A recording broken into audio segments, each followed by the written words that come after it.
Fear of failure looks like apathy. Fear of failure rarely looks like fear. It doesn't announce itself. It doesn't show up shaking or panicking. Most of the time, fear of failure looks like apathy. In WKRP, this is the P, positive psychology. And in License to be Badass language, this is the D, decide. Not to force optimism, but to choose the next healthy action. Because what we're really talking about here is engagement. Fear hides as disengagement. Fear doesn't usually show up as fear. It hides in silence, indifference, minimal effort, emotional distance. Disengagement is fear that has lost hope, not courage. And this matters because leaders often misread fear as attitude.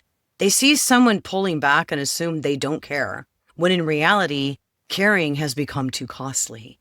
There is something I've named again and again in flipping the format on the fear of failure. Fear starts out adaptive before it becomes destructive. I've watched it happen inside radio stations. People check out long before they leave. And I've lived seasons myself where disappointment and overload made withdrawal feel safer than hope. When you understand this, you stop shaming fear and you start reading it accurately. Apathy is a protective response. Apathy is armor. When effort hasn't been rewarded, or worse, when it's been punished, the nervous system says, stop investing. Apathy lowers expectations. It reduces disappointment, and it helps people survive. This isn't weakness, it's self-preservation. And this shows up everywhere. Teams stop offering ideas. Creatives stop sharing drafts. Leaders stop dreaming beyond maintenance. I've said this for years. Bad attitudes don't appear in a vacuum.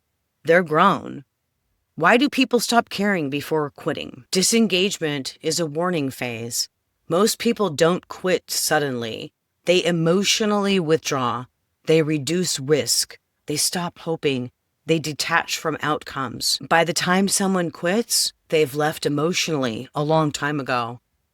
That insight matters in leadership, in culture, in relationships, in the creative work. Because absence is the final stage, not the first. This is where my fiction and nonfiction tell the same truth. Stations lose spirit before they lose staff. Silence precedes collapse. Absence comes last. In dead air, silence is never empty. It's loaded. And in real life, disengagement is never random. It's a signal. Re-engagement is the antidote. You don't fix apathy by demanding enthusiasm. You fix it by restoring safety, inviting participation, offering agency, rebuilding trust, slowly. Re-engagement doesn't come from pressure. It comes from small, voluntary movement. That's where positive psychology actually lives. Not pretending everything's fine, but choosing the next healthy action that can happen now. In the License to be Badass language, momentum matters more than motivation. In the app, this becomes a daily practice, not grand resets, because humane tools work better than heroic ones. Fear of failure rarely looks like fear. It looks like disengagement. Apathy is often armor, so apathy isn't the problem. It's the signal. Re-engagement is the solution.